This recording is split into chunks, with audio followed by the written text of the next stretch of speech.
Kamu di rumah aja, biar ambilin DT Peduli yang menyalurkan zakatnya.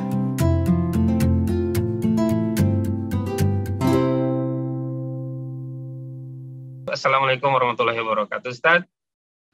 Waalaikumsalam warahmatullahi wabarakatuh. Kaifa Ustaz? Apa kabar? Semoga sehat selalu. Alhamdulillah khair. Alhamdulillah biasa. Allahu Akbar. Masya Allah, barakallahu fiik, insyaallah.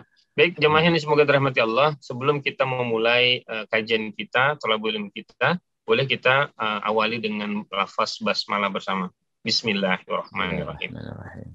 Alhamdulillah. Kita langsung saja kepada guru kita, Ustaz Dr. Komarudin Khalil. Tafadhal masykurah, Ustaz. Syukran. Bismillahirrahmanirrahim. Muqaddimu alaikum bitahiyyatil Islam. Assalamualaikum warahmatullahi wabarakatuh. Waalaikumsalam warahmatullahi. Alhamdulillah. Alhamdulillahilladzi ja'ala al-hurriyata wahdah wa ja'ala syahra ramadana syahrul ibadah wa anzala fihi al-Qur'ana lil hidayah. Ashhadu an la ilaha illallah wahdahu la syarika lah wa ashhadu anna sayyidana Muhammadan abduhu wa rasuluhu la nabiyya ba'dah. Allahumma salli wa sallim wa barik ala sayyidina Muhammad ibn Abdullah wa ala alihi wa sahbihi wa mawala la hawla wa la quwata illa billah. Kang Agus, Abu Yahya yang saya hormati, Ibu dan Bapak yang saya hormati, yang saya muliakan, juga wabil khusus teman-teman jajaran pengurus DT Peduli yang semoga senantiasa diistiqomahkan oleh Allah dalam ibadah dan takwa. Amin ya Allah ya Rabbal Alamin. Bapak dan ibu-ibu sekalian yang hadir pada kesempatan ini, baik melalui Zoom, di YouTube, di MKTV, dari hati yang paling dalam, saya berdoa semoga siapapun yang dipilih Allah hadir dalam acara ini disehatkan lahir batinnya, dimudahkan segala urusan-urusannya, dilapangkan rizkinya, dibahagiakan rumah tangganya, disolehkan anak-anaknya, dikabulkan segala harapan, doa-doa, dan cita-citanya dengan berkahnya syahrul Ramadan, sebagaimana juga dikatakan dan dinamakan syahrul doa. Dan mudah-mudahan kita semua dilindungi dari fitnah wal musibah, bala dan bencana, wabil khusus dari bahaya virus corona, juga penyakit-penyakit yang berbahaya lainnya.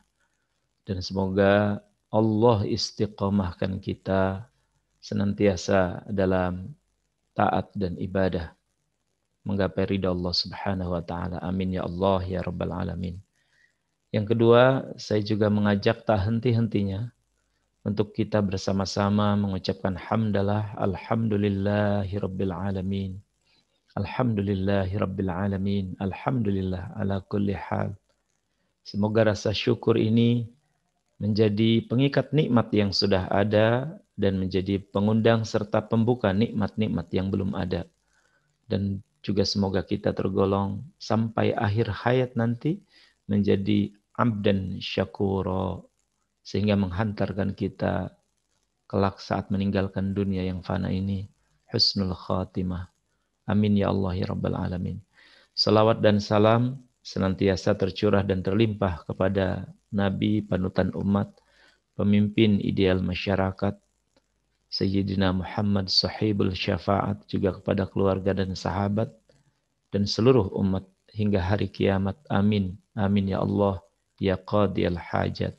Allahumma salli ala Sayyidina Muhammad wa ala ali Sayyidina Muhammad.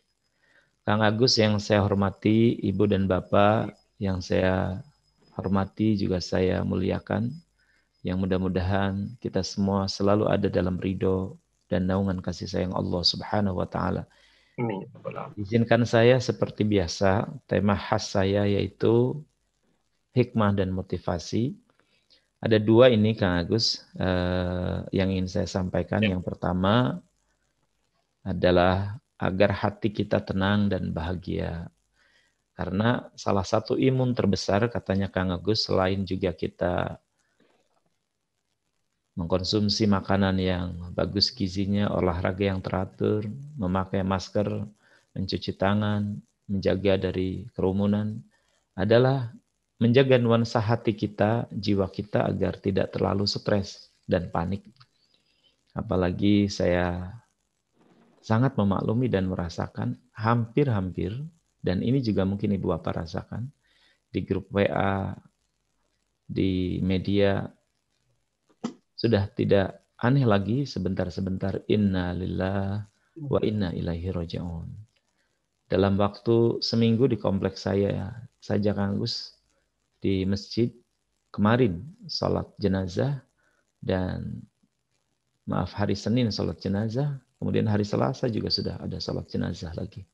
Belum lagi di grup WA, bahkan teman-teman yang haji satu kelompok, baru malam kemarin kita tahlil untuk 1 orang, 3 hari kemudian kita juga harus tahlil bahkan untuk 2 orang.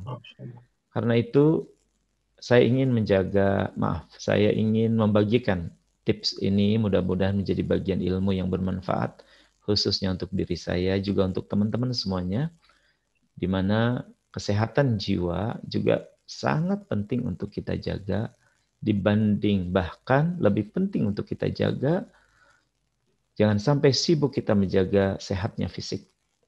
Hati dan jiwa ini, jikalau sakit, malah tidak hanya bahayanya di dunia, bahkan sampai di akhirat. Jadi izinkan saya dalam kesempatan yang berbahagia ini, ada 6 tip ini Kang Agus, agar kita hati tenang dan bahagia. Nah, mudah-mudahan nanti kita perluas dalam ruang diskusi bersama teman-teman yang hadir saat ini ya. Dan yang kedua, ada satu yang ingin juga saya sampaikan agar menjadi goal, agar menjadi target kita dengan tarbiyah Ramadan, Kang Agus. Sehingga nanti kalau jelas outputnya, sehingga kita mudah sasaran untuk kita capainya. Dan nanti tinggal checklist saja apakah 6 hal ini juga sudah ada dalam diri kita, sehingga Idul Fitri, kalau ada, pantaslah kalau kemudian kita merayakan Idul Fitri karena sudah berhasil dengan tarbiyah Ramadan. Jadi 6 poin pertama tentang bagaimana agar hati tenang dan tentram. 6 poin berikutnya, bagaimana kita mengetahui tarbiyah Ramadan kita berhasil atau tidak. Kira-kira begitu bahasan saya. Mari kita mulai, Kang Agus dan Ibu Bapak yang saya hormati, yang saya muliakan. Apa saja agar hati kita tenang dan bahagia? Yang pertama, kan dalam hidup ini kurangi atau tambahi atau kurangi, supaya tawazun, supaya seimbang. Yang pertama adalah kurangi, perbanyak mikir yang menyebabkan khawatir, perbanyak zikir. Jadi bukan tidak boleh mikir, tapi kalau mikir jadi khawatir, itu kan membuat stres Kang Agus. Dan khawatir itu apa teman-teman? Sesuatu yang kita pikirkan dan itu tidak ingin terjadi dalam diri kita. Kita pikirin sesuatu, sebenarnya sesuatu bahkan kita hindari. Kan kita tuh suka aneh jadi. Kita tidak mau di PHK, khawatir. Tapi itu kita pikirin, atuh kemana nanti kalau di PHK, makanya sekarang terus. Jadi kan aneh, padahal dalam teori berpikir juga dalam hadis kursi, ana inda dzanni abdi bi. Aku sih prasangka hambaku saja. Prasangka dan pikiran kita itu kan nanti menjadi nyata. Karena Allah sendiri mengatakan, ana inda dzanni abdi bi. Jadi solusinya apa? Ya sudah, ditimpa saja tuh, dikurangi yang mikir khawatir, perbanyak zikirnya. Nah, jadi ya sudah, perbanyak. Kalau teman-teman khawatir, aduh nanti khawatir gimana kalau jualannya tidak laku, sementara target sudah harus tercapai segini. Dibalik dengan doa, ya Allah, tercapai ya Allah, tercapai ya Allah. Dibalik dengan zikir, la haula wa la quwata illa billah, la haula wa la quwata illa billah. Dah, jangan terlalu khawatir dengan pikiran kita, akal kita yang kemudian merencanakan dan merancang yang boleh jadi sesuatu tidak terjadi. Dan itulah kenapa kita perbanyak zikir.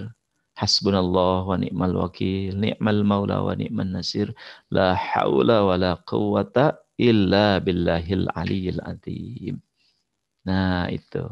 Kenapa? Ya kadang yang kita pikir-pikiri, yang kita khawatiri sebenarnya sering tidak terjadi. Jadi sudah susah, capek, sekarang perbanyak zikir. Apalagi Ramadan ini bulan terbaik untuk berzikir, bersolawat, beristighfar. Subhanallah pahalanya.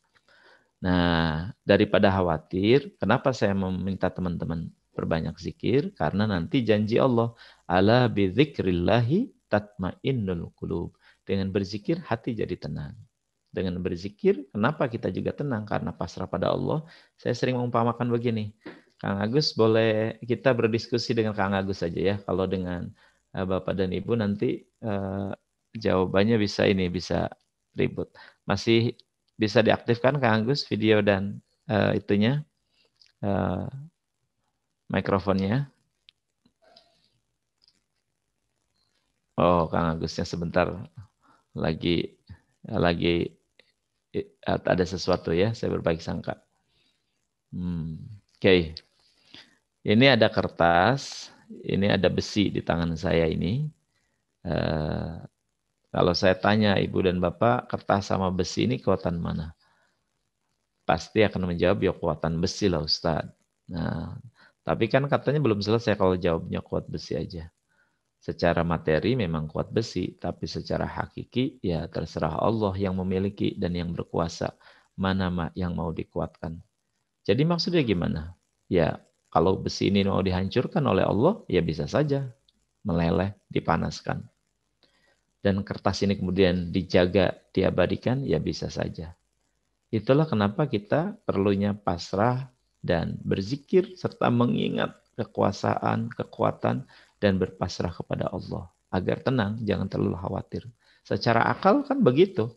Ya kuatan besi Ustadz. Tapi ya secara hakiki terserah Allah.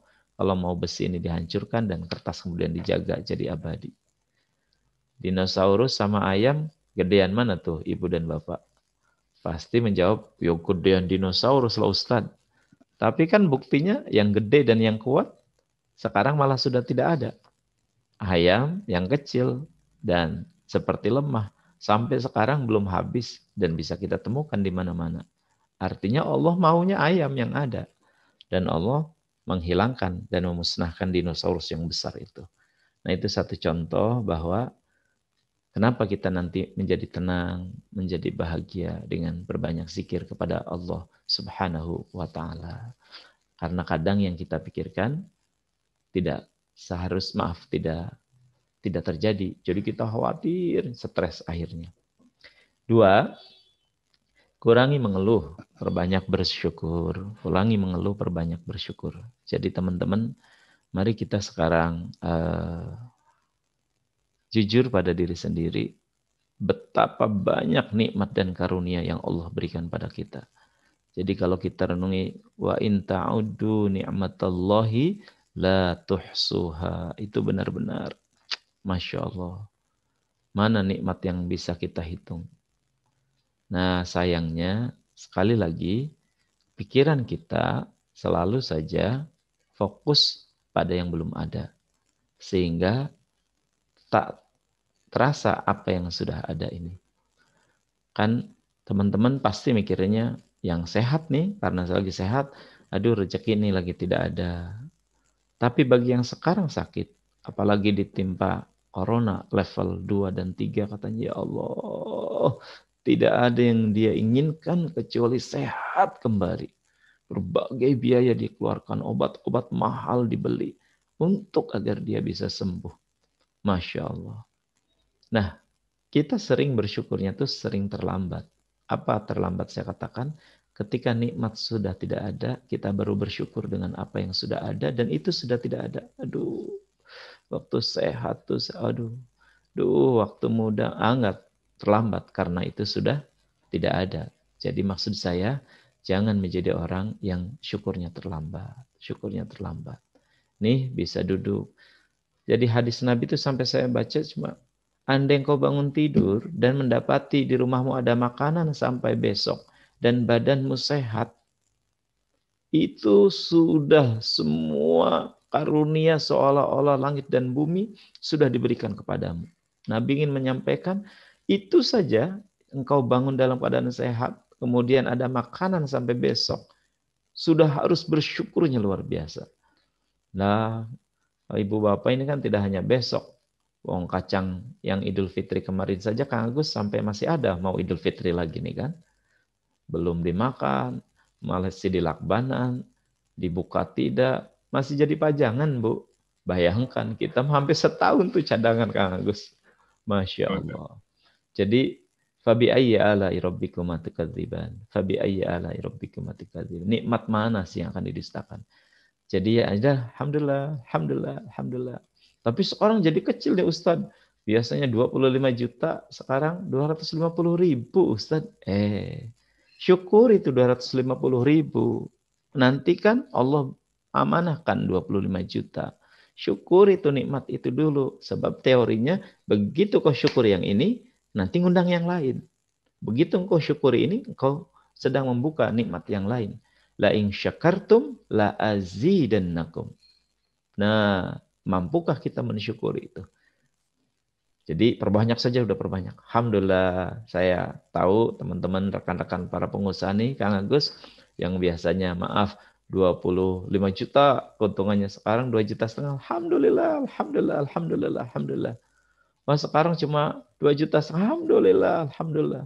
Sekarang sudah 250. Nah sayangnya banyak orang tuh Kang Agus kalau saya temui ini ya. Gimana Kang sekarang usaha? COVID Ustadz susah. Tuh lihatnya tuh susahnya. Enggak ngatakan alhamdulillah masih sehat Ustadz. Masih bisa jualan. Enggak. Yang kita omongkan.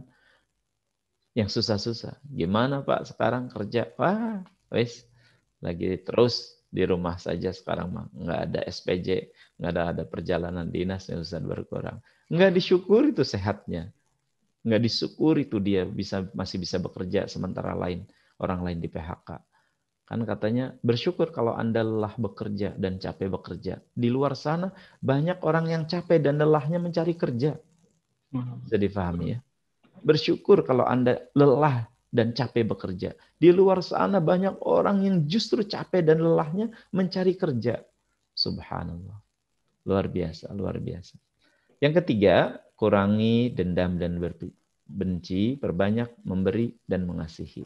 Nah, ini juga bagian dari yang tadi Kang Agus awali dengan sedekah. Sudahlah, dendam dan benci tidak akan membuat hati kita bahagia. Lebih baik, ini juga rumus dari Imam Ghazali, kalau kita dendam dan benci pada seseorang, keluarkan dan sanggupkan diri untuk memberi hadiah, untuk berbagi justru kepada yang membenci kita, yang pelit pada kita. Makanya nanti nyambung tuh Kang Agus, sebenarnya satu ciri dari nanti orang yang bertakwa, orang Ramadan saya ada 6 lagi itu kan, yunfiquna fis-sarra'i wad-dharra. Mau memberi, mau berbagi dalam keadaan lapang dan sempit. Masya Allah. Kalau orang lagi lapang, banyak uang, kerjaan gampang, sedekah, infak, ya biasa, orang lagi banyak uang. Justru yang luar biasa itu, kita sendiri pas-pasan, sedang tidak ada, dan Anda masih sanggup bersedekah dan berinfak, itu baru luar biasa. Dan Allah ingin orang berpuasa menjadi luar biasa, istimewa. Karena itu, yunfiquna fis-sarra'i wad-dharra. Jadi teman-teman, ayo kurangi benci, sakit hati, iri hati, dendam. Dengan apa? Perbanyak memberi. Tahadu tahabu. Dengan memberi itu, nanti hati kita saling mencintai. Dan hidup ini rasakan, justru bahagia itu saat bisa berbagi, saat bisa memberi. You get from you did, but really get from you give. The more you give, the more you get. The more you give, the more you get. Nah, cuman ujian keimanan kita ini kadang juga belum istiqomah nih Kang Agus kalau persoalan ini. Allah tuh kan la yukhliful mi'ad, nggak pernah ingkar janji. Nggak pernah ingkar janji. Manusia pasti ingkar janji. Hanya merpati yang tidak ingkar janji katanya. Tapi kan kita nih, dan dalilnya sudah hafal. Mathalul ladzina mathalul ladzina yunfiquna amwalahum fi sabilillahi kamathali habbatin ambatat sab'a sanabila fi kulli sumbulatin mi'atu habbah. Jadi seperti kita memberi itu, satu, tumbuh 7 tangkai, 1 tangkai 100 biji. Udah 700 tuh Kang Agus. Allah nggak cukup sampai di situ untuk menyemangati dan memotivasi kita. Nggak cukup sampai 700. Kalau di ayat lain kan ada manja abil hasanati falahu asyru amsalihha. 1 dibalas 10. Wah, Allah tuh kasih lagi nih di Al-Baqarah yang 1 tumbuh jadi 7 tangkai, 1 tangkai ada 700. Berarti berapa tuh? 700. 700. Wallahu yudha'ifu liman yasha. Sampai kemudian ayat itu masih ada tuh belakangnya. Dan Allah lebih sanggup melipat gandakan lebih dari 700. Nggak cukup tuh sampai Allah tutup ayatnya. Wallahu wasi'un alim. Allah maha luas pemberiannya dan Allah maha mengetahui apapun yang menjadi kebutuhanmu. Nah, sayangnya kan ya kita tes aja diri kita. 1 juta keluarin 5%. Atau 2,5%. Yang wajib nih 2,5% nih Kang Agus. 25 juta, 5%, 50 juta. Berani enggak Ibu Bapak? Berani lah Ustadz. 1.050%. 50 per 50 ribu mah. Masih padahal 5% nih Kang Agus. Begitu 1 miliar, 5 juta. Nah kita tuh ngeliatnya 5 jutanya. Aduh, gede-gede teing, sedekah 5 juta.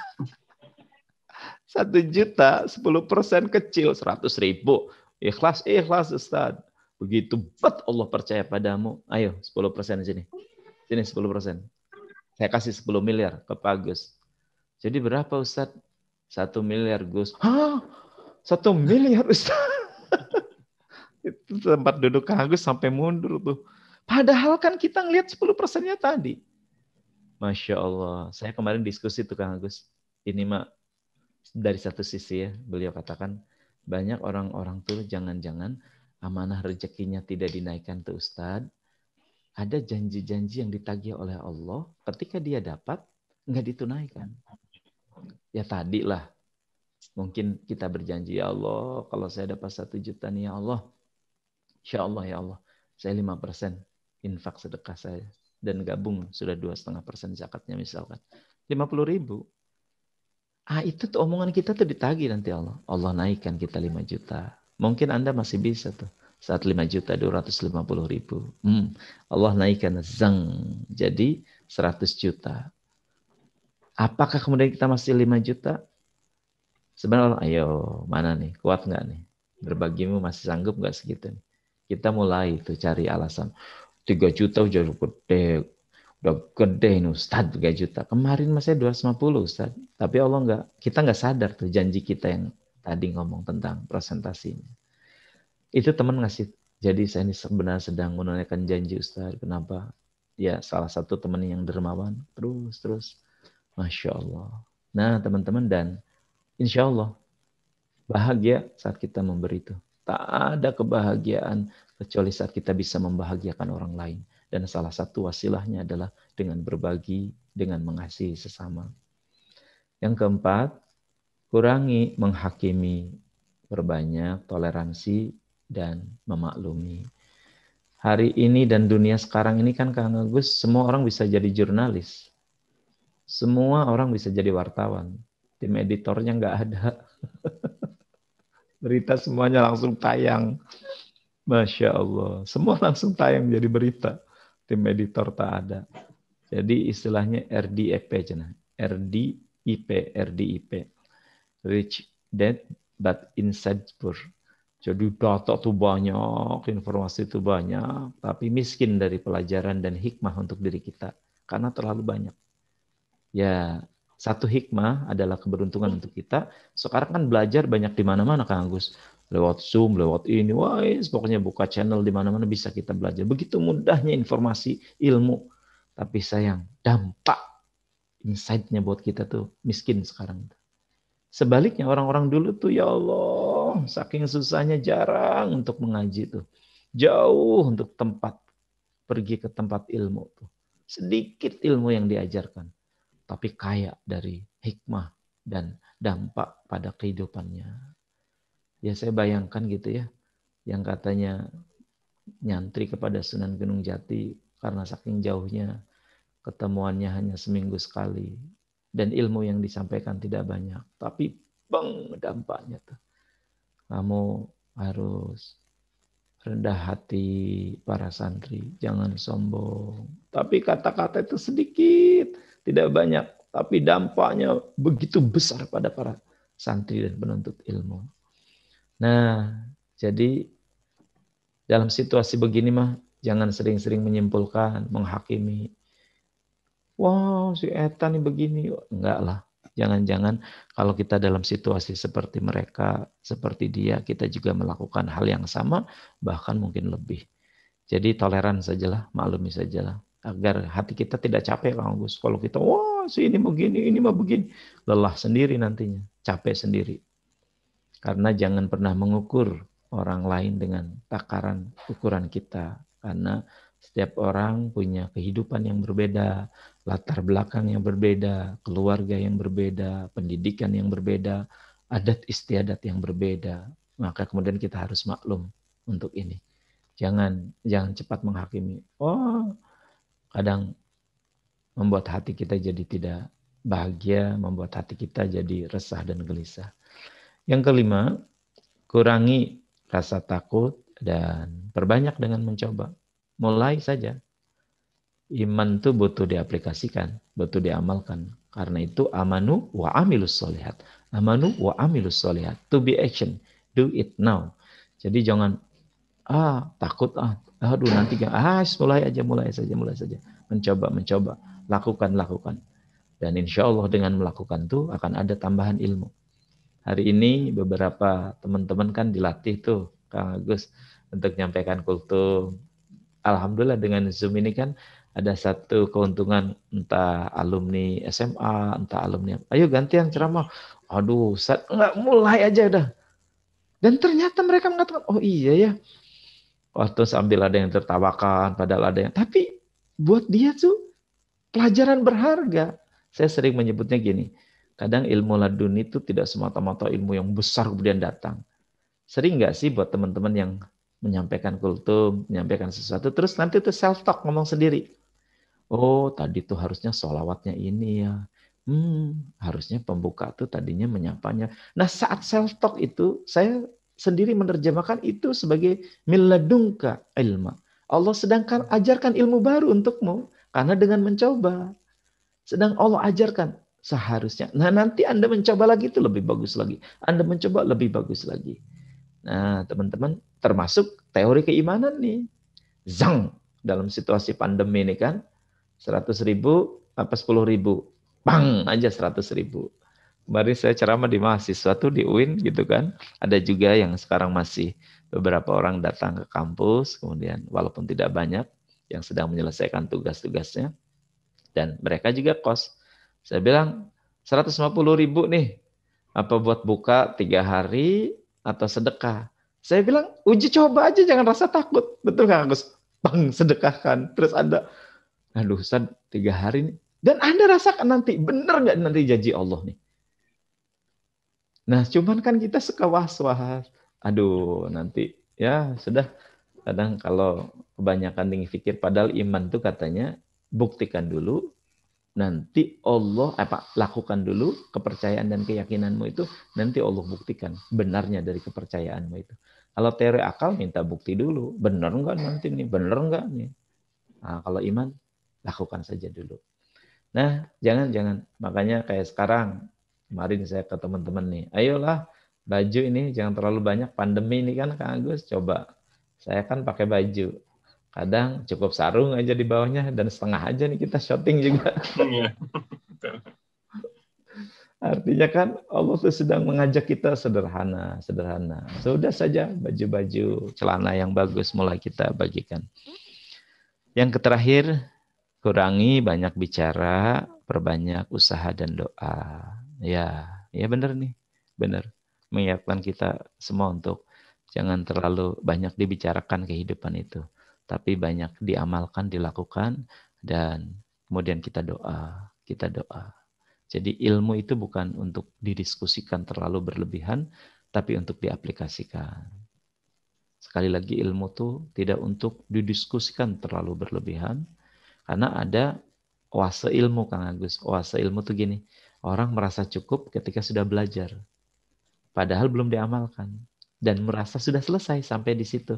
Oh, jadi rupanya teknik untuk kita bisa usaha tuh 1 begini, 2 begini, 3 sudah merasa cukup. Usahanya mah belum, melakukannya belum, tapi sudah merasa. Oh, berarti teori supaya kita bisa berhaji tuh 1 ini, 2 ini. Dan sudah merasa selesai. Nabung hajinya belum, ikut manasik hajinya belum. Hal-hal itu belum ya, dan merasa sudah cukup. Nah, maksud saya kurangi untuk sampai pada pembicaraan, tapi mari kita perbanyak dengan amal dan membuktikan. Itu 1 poin tip yang moga-moga bisa melengkapi dan bisa menambah kuat hati dan jiwa kita dengan 6 hal ini. Sekali lagi, kurangi mikir yang terlalu ada yang menimbulkan khawatir, sebaliknya perbanyak zikir, kurangi mengeluh, perbanyak rasa syukur, kurangi dendam dan benci, perbanyak untuk berbagi dan memberi. Kurangi menghakimi, perbanyak toleransi dan memaklumi, kurangi rasa takut, perbanyak untuk mencoba memulai, apalagi persoalan-persoalan keyakinan dan keimanan kita. Dan kurangi banyak bicara, perbanyak untuk usaha dan doa. 1 poin lagi tentang apa ciri dari orang yang sukses dalam tarbiyah Ramadan. Nah, 6 poin ini saya sampaikan. Moga-moga kita ada ruang untuk berdiskusi mengembangkan materi ini, ya Kang Agus. Teman-teman hafal Al-Baqarah 183-nya, ya ayyuhalladzina amanu kutiba alaikumussyam kama kutiba alal ladzina min qablikum la'allakum tattaqun. Supaya takwa, goalnya puasa itu supaya takwa. Pertanyaannya apa ciri orang yang bertakwa? Di surat Al-Imran 133 135 Allah memberikan jawabannya. Wasari'u ila maghfirati min rabbikum wa jannatin arduhas samawati wal ard wa iddat lil muttaqin. Siapa orang bertakwa? Yang pertama, alladzina yunfiquna fis sarra'i wad dharra. Yang mau berbagi, yang mau berinfak dalam keadaan lapang dan sempit. Ciri tarbiyah Ramadan kita berhasil dengan Ramadan Anda menjadi pribadi yang dermawan. Kita menjadi pribadi yang dermawan. Jadi kalau setelah Ramadan tambah pelit, pedit, meregehese, gagal tarbiyah Ramadan. Jadi persoalan berbagi dan memberi, kemudian dalam keadaan lapang dan sempit. Mungkin juga saya teringat juga nih Kang Agus ya, jadi ada bagusnya larangan mudik nih kan. Kadang mudik tuh bukan bukan ajang kita untuk berbagi, memberi pada saudara, tetangga di kampung. Ajang untuk pamer bahwa kita sukses. Betul. Jadi ya hikmahnya mungkin begitu. Dan tidak sedikit sih juga anak menantu yang datang ke mertua tuh memberinya sih hanya 1 juta Kang Agus dengan sekaleng biskuit katanya. Tapi giliran pulang coba beras dibawa, kelapa dibawa, anak kucing juga dibawa, anak kucing. Dia anaknya 5, ibu mertuanya ngasih 200 ribuan, ya tekor. Udah 5 hari makannya, menginapnya, anaknya dikasih 200 ribuan. Dia ngasih dia aja 1 juta. Banyak yang mertua tuh setelah lebaran itu kan jatuh bangkrut Kang Agus. Jadi ada baiknya lah kalau sekarang mau transfer aja gitu lah. Dan banyak diuntungkan jadi mertua tuh. Kitanya tidak datang, cukup transferan uang dan belas kasih sayang kita berupa makanan atau pakaian kita hantarkan untuk mereka sambil minta doa restu. Kitanya tidak hanya dari jauh saja. Jadi itu ciri orang yang bertakwa. Teman-teman, rupanya COVID ini juga kita ambil hikmahnya saja Kang Agus. Justru memang apa kita mau tetap berbagi atau kita mengurangi nih. Padahal rezekinya masih ada. Nah, mudah-mudahan ini bisa kita dapatkan ya. Cirinya dermawan. Yang kedua, wal kadhiminal ghaidh, mau memaafkan. Maaf. Wal kadhiminal ghaidh, menahan amarah, tahan. Aduh, Ramadan tuh terasa nggak teman-teman? Saya tidak mau menyebutkan ya ini ya. Di sebuah acara tidak sadar tuh terjadi hal yang terus saya ya Allah iya ya Ramadan tuh kadang orang semua terpancing. Tapi bagus ada yang tenang Pak. Udah duduk dulu. Insyaallah. Terasa nggak mobil tuh tiba-tiba nyusul. Tiba-tiba mobil di belakang mau berhenti, disangkanya macet. Di depannya lagi handphonean Kang Agus. Udah hijau lampunya nggak jalan-jalan, lagi handphone.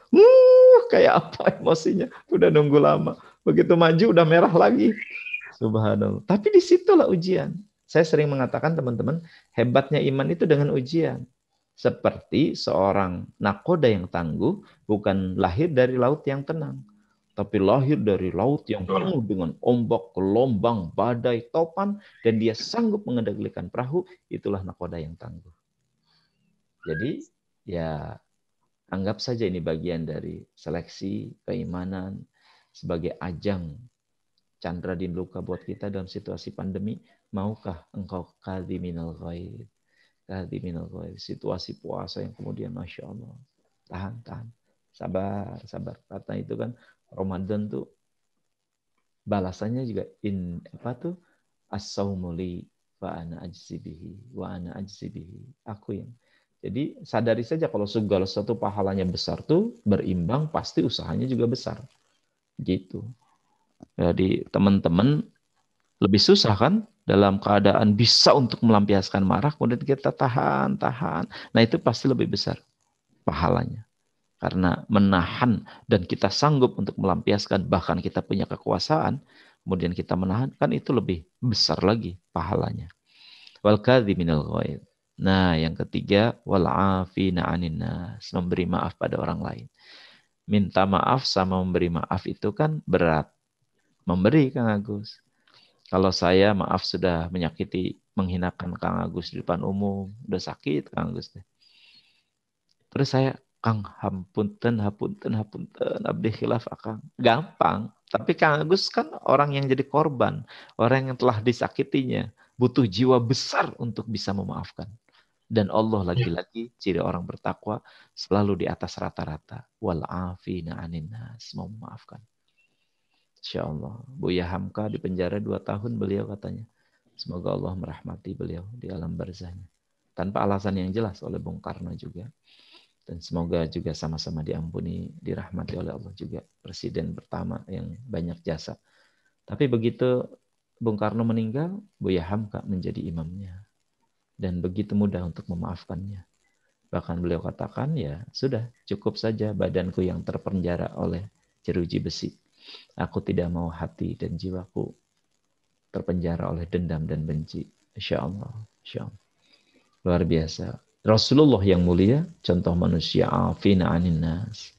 Mau dibunuh, dikejar-kejar, dilempari, dipukul, mau disakiti. Tapi begitu beliau dengan segala kekuatannya, Fathul Mekah, tunduk dan begitu mudahnya memaafkan orang-orang yang dulu menyakitinya. Afina 'anin nas. Makanya Ramadan akan ditutup dan tidak ada salahnya justru dari sekarang jikalau ada orang-orang telah bersalah pada kita. Afina 'anin nas. Kita maafkan. Yang keempat, ihsan. Nah, wallahu yuhibbul muhsinin. Ihsan itu di atas adil, Kang Agus.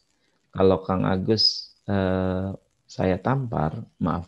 Kemudian Kang Agus menampar lagi, itu kisos adil. Kalau saya kasih uang Kang Agus 250.000 sama sarung cap A, misalnya cap A nih, sarung yang 250 ke bawah ya, kan nggak boleh nyebut bisa iklan. Yang harganya 250 sarung sama 250.000 saya kasih Kang Agus. Terus Kang Agus ada rezeki lagi. Tad ini ada sedikit buat jajan Ustadz, dan ini ada sedikit bingkisan. Begitu saya buka 250.000 dan sama harga sarung yang 250.000, itu adil tuh. Tapi kalau ihsan gimana? Saya permalukan Kang Agus, bahkan saya tidak lupa dan khilaf saking emosinya menampar Kang Agus. Tapi kemudian Kang Agus datang ke rumah saya membawa buah-buahan sambil membawa sarung yang begitu saya buka harganya 1 juta. Nah itu ihsan. Sudah memaafkan, memberikan kebahagiaan, dan menghadiahkan sesuatu yang bernilai. Masya Allah. Makanya puncak iman dan Islam itu adalah ihsan. Ihsan. Insya Allah. Akmalul mu'minina imanan ahsanuhum khuluqa. Sesempurna-sempurnanya orang beriman yang ihsan akhlaknya. Ya udah di atas tuh. Udah puncak, udah top, udah ihsan. Dan siapakah manusia yang suri tola dan ihsan? Tiada lain baginda Nabi Muhammad sallallahu alaihi wasallam. Allahumma salli ala sayyidina Muhammad. Nah, ayat terakhirnya, ciri orang yang bertakwa nih, ibu bapak adalah bukan orang dan manusia yang tidak pernah berdosa dan tidak berbuat dosa. Manusia bertakwa itu ya orang yang apabila dia berdosa, dzakarullaha fastaghfaru lidzunubihim. Dia ingat pada Allah dan istighfar, kemudian bertobat. Nah, itu bedanya. Jadi, jangan bayangkan manusia bertakwa tuh manusia suci yang tanpa dosa, yang kemudian enggak kita. Habib Umar bin Hafiz bahkan mengatakan, wahai anak-anak muda, kalau engkau berdosa, taubat. Dosa lagi, tobat terus. Dosa lagi, tobat terus. Hati-hati, salah satu bisikan dan godaan setan terbesar mengatakan pada dirimu, alah buat apa tobat. Udah kamu nanti juga dosa lagi. Lah, terus nanggung. Jadi jelma, bisa nggak ngerti ya. Jadi orang nakal, orang udah tanggung. Bisikan itu adalah bisikan setan. Padahal kata Allah, Qul ya ibadiyalladzina asrafu ala anfusihim. Wahai Allah masih memanggilnya, wahai hamba-hambaku yang sudah melampaui batas. Masya Allah. Jangan putus asa dari rahmat Allah. Jangan putus asa dari rahmat Allah. Karena itu Ramadan juga disebut syahrul taubah, bulan bertaubah. Syahrul maghfirah, bulan ampunan. Kita memohon ampunan pada Allah Subhanahu wa taala, istighfar. Dan yang keenam, ini nih ciri orang yang setelah tarbiyah Ramadan harus cinta pada Al-Qur'an. Kenapa? Syahrul Ramadan unzila fihil Qur'an. Disebut juga Syahrul Al-Qur'an. Nah, jadi kalau setelah Ramadan masih biasa, masih tidak sering membaca, masih tidak cinta, bahkan tidak mulai meningkat dari maqam qiraah menjadi tilawah, dari tilawah tidak tadabbur, mulai baca tafsirnya, tidak hanya menghafalnya, mulai membuka terjemahnya, mulai kemudian setelah terjemah tafsirnya. Nah, kalau ini tidak terjadi pada diri kita, bahkan tidak berpengaruh tambah kita cinta pada Al-Qur'an, tidak kemudian. Nah, saya khawatir termasuk yang gagal tarbiyah Ramadannya. Termasuk yang penting dari Al-Quran adalah diamalkan. Nah, jadi begitu Kang Agus. Moga-moga ini menjadi tambahan ilmu, penyemangat jiwa, dan hikmah untuk kita. 6 tips tadi kita bisa untuk mencoba untuk melakukannya dan nanti rasakan di hati dan jiwa kita. Dan 6 goal ini juga menjadi targetan dengan tarbiyah Ramadan yang tinggal 21 hari lagi. Jangan jauh dari Al-Quran, dimanapun, terus, dan rasakan. Imam Ghazali itu mengatakan zikir itu dengan banyaknya, Kang Agus. Dengan terus. Jadi ya perbanyak baca Al-Qurannya. Sampai guru saya kemarin di ta'lim tuh ngomong, sudah 3 hari akan kau rasakan kalau bisa dan berani, serta sanggup dan mampu. Jangan sampai tidak sampai 7 hari, tidak sampai 3 hari akan terasa dampaknya. Apa kata beliau? Siang 1 juz Al-Quran dan malam 1 juz Al-Quran. Siang 1 juz dan malam 1 juz. Dan rasakan. Beliau sampai mengatakan 3 hari sudah berasa betul tuh kata beliau. Masya Allah. Demikian Kang Agus. Terima kasih. Dan moga-moga kita bisa melanjutkan dalam ruang diskusi. Assalamualaikum warahmatullahi wabarakatuh. Waalaikumsalam warahmatullahi wabarakatuh. Masya Allah Ustaz. Saya mendengarkan pemaparan antum, motivasi dan hikmah. Saya jadi bermuhasabah sendiri Ustaz. Bahwa ini memang masih banyak kurangnya. Apalagi itu udah 9 hari Ustaz. Dan kita belum ngapa-ngapain. Ibadah belum meningkat. Ilmu belum bertambah. Masya Allah. Dan mudah-mudahan ini juga menjadi motivasi kita bersama, para jamaah, ibu dan bapak sekalian. Tadi 6 tips dan juga 6 goal. Dan ini mudah-mudahan kita bisa jawantahkan di dalam amal-amal kita sehari-hari. Dan mudah-mudahan 21 hari ke depan ini menjadi amalan paripurna kita insya Allah. Terima kasih Ustaz. Ya. Para jemaah yang dirahmati Allah Subhanahu wa taala, insyaallah kita masuk ke sesi tanya jawab diskusi. Silakan bagi jemaah Bapak Ibu yang ingin bertanya kepada Ustadz bisa melalui fitur raise hand. Jadi angkat tangan, nanti insya Allah saya sebutkan namanya, Bapak Ibu bisa langsung berdialog dengan Ustadz. Atau juga bisa melalui chat ya, forum chat, atau nanti bisa dituliskan pertanyaannya melalui forum tersebut insya Allah. Saya buka pertama, mungkin di sini ada Mbak Sarah Tande ini Masya Allah Mbak Sarah Tande ini selalu setia di dalam kajian-kajian Darut Tauhid. Nah, ini beliau ingin bertanya, silakan Mbak Sarah Tande untuk langsung berdialog dengan Ustaz. Assalamualaikum warahmatullahi wabarakatuh. Waalaikumsalam warahmatullahi wabarakatuh. Terima kasih Kang Agus waktunya. Terima kasih Ustadz Komarudin Holil atas ilmu yang diberikan. Masya Allah, betul tadi Kang Agus bilang, saya juga jadi muhasabah nih. Berapa banyak ilmu yang belum saya dapat, berapa banyak ibadah yang belum saya lakukan, padahal Ramadan udah hari ke-9. Nah, kemudian yang ingin saya tanyakan dari paparan yang Ustadz sampaikan di atas, apakah ada langkah-langkah kecil untuk bisa sampai di hasil yang maksimal Ustadz? Karena yang tadi Ustadz uraikan itu kan, kelihatannya sih memang sepele Ustadz, gampang gitu ya.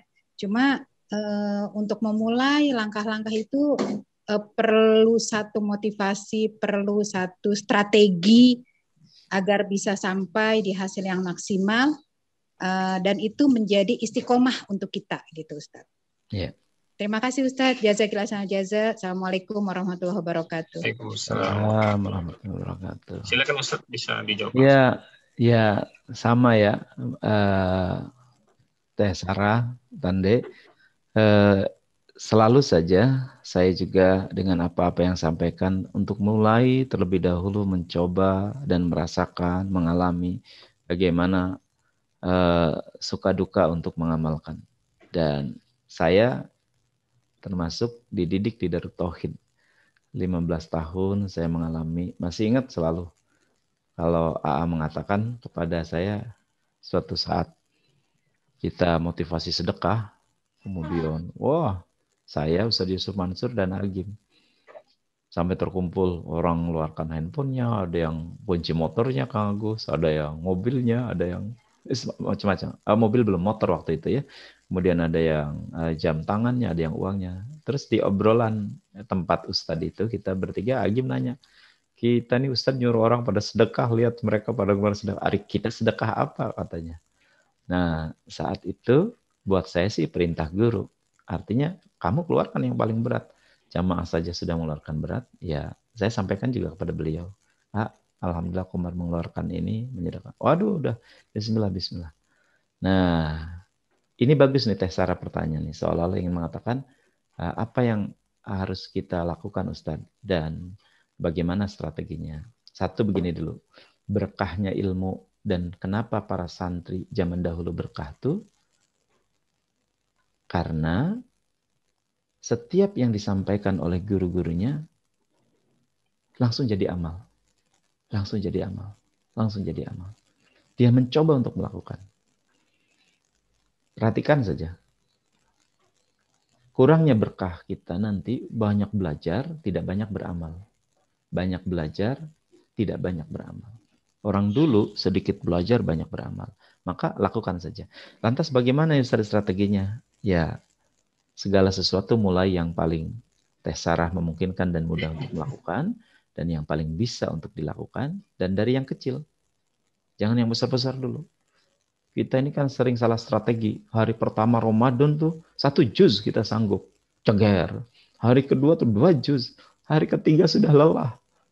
Setengah juz saja udah nggak sanggup. Sudah mulai mentoleransi diri. Oh ya kemarin kan sudah ada tuh jatah saya.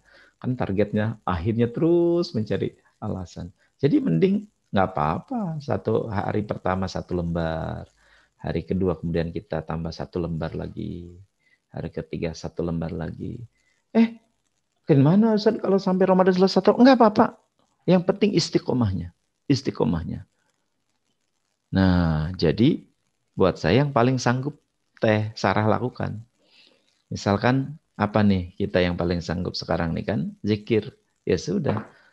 Sekarang nih, astagfirullahaladzim. Ya Allah, saya mulai istighfar tidak kurang sehari 100. Astagfirullahaladzim. Astagfirullahaladzim. Astagfirullahaladzim. Salawat saya tidak kurang dari 100 sehari ya Allah. Sallallahu alaihi Muhammad. Sallallahu alaihi Muhammad. Jadi bertahap gitu. Dari yang kecil, dari yang bisa dan sanggup kita untuk melakukannya. Nah, yang kedua, bagaimana cara menjaganya? Cari teman-teman, partner, dan lingkungan yang mendukung yang sedang kita lakukan. Jadi kalau kita lagi terus mendawamkan cinta pada Al-Quran, cari teman-teman yang sama-sama mencintai Al-Quran. Senang teman-teman yang ngaji. Nanti memotivasi diri kita.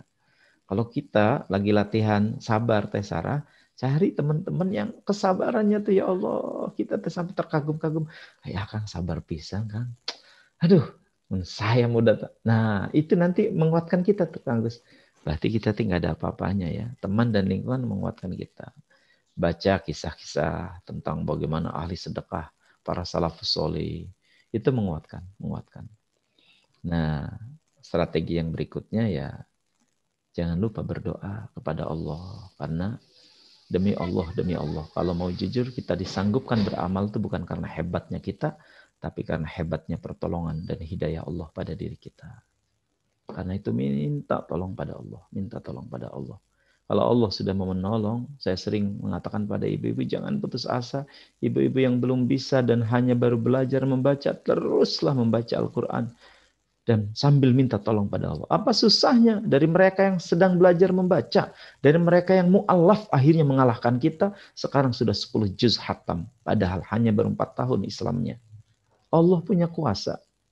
Nah, itu yang saya sering. Jangan lupakan berdoa dan memohon pada Allah yang maha bisa dan maha berkuasa. Begitu mungkin Kak Agus. Tipsnya dari yang kecil, yang sederhana yang bisa kita lakukan. Terus istiqomah dulu. Sudah kira-kira seminggu, 10 hari kita nih sanggup. Tingkatkan. Dan terus menguatkan strategi supaya tetap termotivasi. Temui teman-teman, lingkungan. Temui guru-guru yang ahli tentang amalan-amalan seperti ini agar kita juga semakin dikuatkan. Kemudian baca buku-buku, karena kemarin saya di kajian bahkan mewajibkan teman-teman baca buku tentang 60 kisah sahabat saya bilang. Dan karakteristik Khalifah Rasul itu bagus, membuat kita banyak bercermin tentang diri kita dan berdoa. Gitu Teh Sarah ya. Selamat mencoba. Bismillah, la haula wala quwata illa billah. Ustaz, kemudian jadi jika ada yang berkata istighfar itu harus dari dalam hati, kita benar-benar memang harus bertaubat gitu. Sedangkan tadi Ustaz mengatakan syaitan itu membisikkan kita buat apa taubat, nanti maksiat lagi, buat apa taubat, nanti maksiat lagi. Jadi kita lebih baik mencoba banyak istighfar ketimbang tidak istighfar sama sekali, ataupun istighfar kita masih di awang-awang, belum benar-benar mantap gitu Ustadz ya. Ya, gini, di Ihya Ulumuddin Imam Al-Ghazali mengatakan, berzikirmu dalam keadaan tidak ingat dan hanya anggota tubuhmu jauh lebih baik daripada tidak berzikir sama sekali anggota tubuhmu. Kita misalkan masih ngomong nih, astagfirullahaladzim, hati Teh Sarah tuh masih kemana-mana sebenarnya, astagfirullahaladzim. Itu jauh lebih baik daripada ini lisan tidak zikir, ini lisan tidak istighfar. Nanti lama-kelamaan dengan senantiasanya seperti begini Kak Agus. Oh saya mah takut, sedekah di DPU mah ada pengumumannya, takut ria. Jadi, nggak usah sedekah. Sedekahmu yang ria itu jauh lebih baik daripada kemudian kau tidak sedekah sama sekali. Dan ria-ria juga sedekah. Semoga dengan doa-doa orang yang sudah manfaat dari sedekahmu, maka Allah kikiskan riaknya, Allah hapuskan riaknya menjadi amal yang ikhlas. Dan ria-ria juga sedekah. Jadi kan wujud ada masjid. Kata Kiai Bakhis itu jauh lebih baik daripada tidak sedekah. Saya mau nggak ke masjid. Takut ria, nanti ke masjidnya jamaah kelihatan orang. Terus di rumah jauh lebih baik udah ke masjid saja daripada aku kemudian sholat sendirian. Tidak ada. Nah gitu Terry ya. Hati-hati godaan setan itu, bisikan setan. Di Al-Hikam tuh diceritakan begitu tuh. Persis pertanyaannya. Setan tuh godanya gitu. Baik. Percuma nanti kamu istighfar aja walaupun astagfirullahaladzim. Ngantri lama-lama matkolok nih ya. Jauh lebih baik daripada udah dongkol terus diem. Gitu. Masya Allah. Makanya para ulama itu juga sering mengatakan ya Ustaz, lebih baik terpaksa masuk surga daripada ikhlas masuk neraka, kan begitu ya? Benar. Atau saya masuk mengatakan lebih baik orang dipaksa masuk surga jadi daripada dibiarkan ke neraka. Ya paksa aja udah, paksa saja. Saya kan kalau ceramah-ceramah di kantor gitu, Gus, potongin 2,5%. Bapak mau jadi kepala. Suka ada yang ngomong loh, Ustaz, wah jakat-jakat dipaksa. Saya bilang, dipaksa masuk ke surga jauh lebih baik daripada dibiarkan masuk neraka. Soalnya kalau Bapak sudah ke rumah, susah ngeluarin uang 2,5% tuh Pak. Kayak apa kan kalau sudah ke bendahara, harus pakai proposal Bapak. Bendahara di rumah maksudnya. Iya. Berarti kita harus pakai ilmu paksain aja ya. Paksain aja udah. Ulama paksain. Kang Agus bangun masjid terus pengen disebut-sebut setelah masjidnya jadi itu masjid yang bangun saya. Kan baik, nggak apa-apa. Tapi kan masjidnya manfaat nanti. Dengan orang-orang yang ria ini kemudian banyak orang dapat jalan manfaat, masjidnya bisa. Nah, moga-moga saja ribuan orang sholat di masjid. Ya Allah, sing berkah yang bangun masjid ini. Riaknya Kang Agus nanti lama-lama kekikis dan ditutup dengan keikhlasan. Gitu. Masya Allah, barakallah. Insya Allah. Jadi alhamdulillah, insya Allah ilmu yang sangat dalam ya Mbak Sarah ya, dan buat kita semua ini menjadi tazkirah buat kita semuanya. Mudah-mudahan ini mampulah kita paksain gitu ya dari hal-hal yang kecil dari sekarang, dan kita berazam lah untuk menjadi orang-orang yang lebih baik insya Allah. Nah ini Ustadz izin ada satu juga pertanyaan melalui resen, ada Ibu atau Mbak Mazlin Cairani tadi sudah menyampaikan panjang lebar di chatnya, tapi saya ingin memberikan kesempatan untuk langsung berdialog dengan Ustadz. Silakan bisa dibuka mic-nya, Mbak Mazlin Cairani, silakan.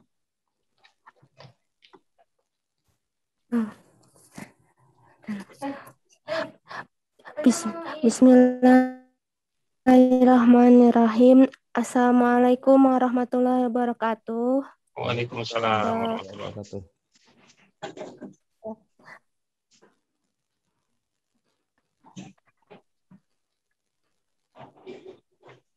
Silakan.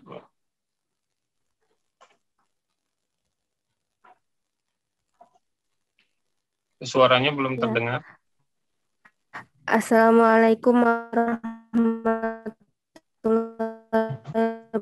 wabarakatuh. Waalaikumsalam warahmatullahi wabarakatuh. Kamarudin Khalil, pesannya kepada kami semua. Saya izin bertanya. Bagaimana caranya bagi seorang perempuan atau wanita muslimah? Nampaknya terkendala oleh ini Ustaz, sinyal.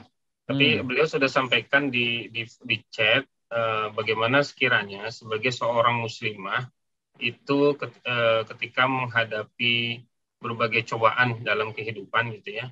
Terus bagaimana ketika ingin memotivasi diri lah untuk bangkit kembali gitu ya. Dan kemudian ketika kesulitan dan ujian itu terus berlangsung di dalam aktivitas kehidupannya di dunia yang fana ini. Nah, ini untuk tetap bersikap istiqomah, semangat dari rasa minder, sakit hati itu bagaimana Ustaz sekiranya bisa dilakukan? Iya. Baik, siapa tuh yang tanya? Meziani ya? Iya. Mezia, harus kita sadari hidup ini tidak seindah drama Korea, tapi tidak serumit sinetron Indonesia. Jadi jangan bayangkan hidup ini tidak ada masalah, yang indah-indah saja, tidak. Justru ya naik turun, watilkal ayyamu nudawiluha bainan nas, dan hari-hari itu akan digilir di antara manusia. Dan giliran hari ada suka, ada duka, ada derita, ada bahagia, ada lapang, ada sempit. Inilah yang menjadikan dinamika kehidupan begitu indah kita rasakan. Jadi bagaimana cara menghadapinya saat kita dalam kesulitan? Saat kita kesulitan itu atau stres itu kan sederhana, Kang Agus. Saat kita punya masalah di atas ilmu, di atas kemampuan kita. Nah, disitulah mulai kesulitan ada, disitulah stres mulai ada. Nah, ketika orang sanggupnya mengangkat beban cuma 50, tiba-tiba sekarang ada beban yang 100. Nah, ketika tidak sanggup inilah mulai orang sulit, mulai orang stres. Caranya gimana? Tingkatkan kemampuan, upgrade diri, upgrade diri. Saya kasih contoh yang paling gampang, kalau rumah kita kebanjiran 0,5 meter tahun ini, rumus dan cara yang sederhana, tinggikan aja rumah kita 2 meter ya Kang Agus ya. Secara syariat insya Allah. Nah orang tuh banyak masih tetap mengeluh. Dan masih di rumah yang sama, dan masih posisi yang sama, 0,5 meter lebih rendah dari jalan. Banjir lagi nih, setiap tahun nih. Ya sia-sia omonganmu. Harusnya tinggikan rumahnya atau cari rumah yang lebih tinggi dari jalan yang tidak kebanjiran. Nah jadi rumus pertama adalah jangan berhenti belajar, jangan berhenti berlatih, terus upgrade diri, upgrade diri, upgrade diri. Jadi soal orang menjadi sulit, stres, dan masalah menjadi besar bukan karena masalahnya, karena kapasitas dirinya sudah di bawah dari masalah. Begitu, 1, belajar. 2, ya kita harus tadi tuh mencoba. Banyak orang kemudian tidak dijadikan arena candra di muka kalau ada masalah. Harusnya ini challenge. Oke. Bahwa orang banyak besar dan menjadi hebat tuh bukan karena buayan kemudahan. Tengoklah para pemimpin-pemimpin bangsa, hampir semua dilahirkan dari kesulitan, kepedihan, dan kepahitan. Katanya kehebatan itu, Kang Agus, kehebatan, kebesaran, dan kemuliaan itu adalah anak yang dilahirkan dari ayah bernama kesulitan, kepedihan, penderitaan, kawin dengan ibu bernama ikhtiar dan doa, lahir anak bernama keajaiban dan kehebatan. Nah masalahnya, kita kadang memandangnya ketika ada masalah ini dari sudut pandang yang melemahkan kita. Aduh nanti gimana? Harusnya optimis, ini cara Allah akan menghebatkan saya. Dan betapa banyak cerita-cerita orang yang bisa memotivasi itu lahir semua dari kesulitan. Jadi saya tidak tahu apapun masalah yang sedang dihadapi oleh Teteh, bersyukurlah. Allah percaya dengan masalah itu, engkau akan tambah dewasa, mengerti arti kehidupan, dan akan kemudian hebat luar biasa. Saya masalahnya besar Ustadz, bersyukur berarti Anda disiapkan jadi orang besar. Tidak akan menjadi orang besar sebelum bisa menyelesaikan masalah-masalah besar. Nah, gitu ya, sudut pandangnya dulu. Dibalik sekarang, kalau engkau dihadapkan pada masalah besar, bersyukur. Tuhan sedang percaya, Allah sedang percaya, engkau akan menjadi orang besar. Yang ketiga, harus siap berkorban. Jadi nggak ada untung ladang enteng, nggak ada hidup dengan kemudahan, kemudian jadi kemenangan. Di perjuangan. Elang itu Kang Agus, umur 40 tahun, kalau sudah 40 tahun, elang itu paruhnya bengkok. Sayapnya tebal, jadi nggak bisa terbang tinggi lagi. Terbangnya tuh hanya pendek-pendek. Dan kuku kakinya serta kulitnya sudah menebal. Cakar elang tidak tajam. Pilihannya cuma 2. Kalau elang mau hidup umur panjang, harus melakukan semedi dan mengasingkan diri selama 150 hari. Kalau tidak, dia mati. Bagi elang yang ingin diperpanjang umurnya, pergi ke puncak tebing, menyendiri 150 hari. Apa yang dilakukan? Paruhnya itu dipatukan ke tebing yang keras. Bedak. Lepas Kang Agus, berdarah. Paruh yang sudah bengkok. Setelah itu Allah tumbuhkan paruh yang lebih tajam dan kuat lagi. Elang cabutin bulu satu persatu yang tebal tadi dengan paruh yang sudah kuat. Sakitnya luar biasa, pedihnya luar biasa. Perihnya kayak apa. Setelah habis Allah tumbuhkan bulu-bulu sayap yang lebih indah dan lebih kuat. Dan elang patukin itu kaki-kaki yang bulu-bulu di kakinya itu, yang kulit-kulit tebalnya itu, dan Allah tumbuhkan cakar dan kulit yang baru, barulah erang bisa terbang lebih tinggi dan Allah kasih umur 30 tahun kemudian sampai 70 tahun. Subhanallah. Elang, seekor elang, prihatin, kesusahan, falak tahamal aqobah dia tempuh. Nah, puasa ini bagian kepompong buat kita agar kemudian keluar menjadi kupu-kupu yang indah. Bagian media untuk kita. Pedih, perih, lapar. Gitu. Kalau sering kenyang, mudah, jarang orang-orang sukses dilahirkan dengan kemudahan, dengan Nina Bobo, begitu. Jadi semangat Temezani, bersyukur. Allah percaya Anda disiapkan jadi orang hebat, begitu. Insya Allah. Dan Allah juga subhanahu wa ta'ala berfirman, la yukallifullahu nafsan illa wus'aha, begitu Ustaz ya. Betul. Allah juga tidak akan membebankan beban kepada hambanya melebihi kemampuan dirinya. Betul. Dan ketika Allah ingin memberikan derajat, maka Allah berikan ujian kepada kita. Alhamdulillah. Terima kasih Ustaz atas motivasi dan hikmah yang diberikan kepada kami semuanya. InsyaAllah sedikit-sedikit lah dari hal-hal yang kecil, dari mulai sekarang kita akan amalkan apa yang menjadi pesan kita bersama dari Ustadz Komarudin Khalil insyaAllah. Ustadz mohon maaf sebelumnya kita mungkin sudah di ujung pertemuan, sudah jam 5 lebih gitu ya, mungkin para umi, para umahat ingin menyiapkan bukaan juga kan. Betul. Pada para suami dan juga anak-anak. Dan mudah-mudahan pertemuan ini menjadi pertemuan timbangan amal kebaikan kita kelak nanti di yaumul akhir. Dan mudah-mudahan Ustadz kita berdoa bersama juga agar kita dipertemukan kembali kelak di jannahnya bersama insya Allah. Amin. Jazakallah khairan, barakallahu fiik Ustadz. Mudah-mudahan umurnya berkah Ustadz. Masya Allah. Salam buat semua teman-teman DT Peduli. Terima kasih. Terus berjuang istiqomah dan mudah-mudahan menjadi amal soleh yang menghantarkan kita berjumpa dengan baginda Nabi Muhammad sallallahu alaihi wasallam. Amin. Terima kasih ya teman-teman. Terima kasih. Assalamualaikum warahmatullahi wabarakatuh. Saya izin duluan boleh nggak Kang Agus? Ada tamu. Silakan Ustaz. Ya, nuhun ya.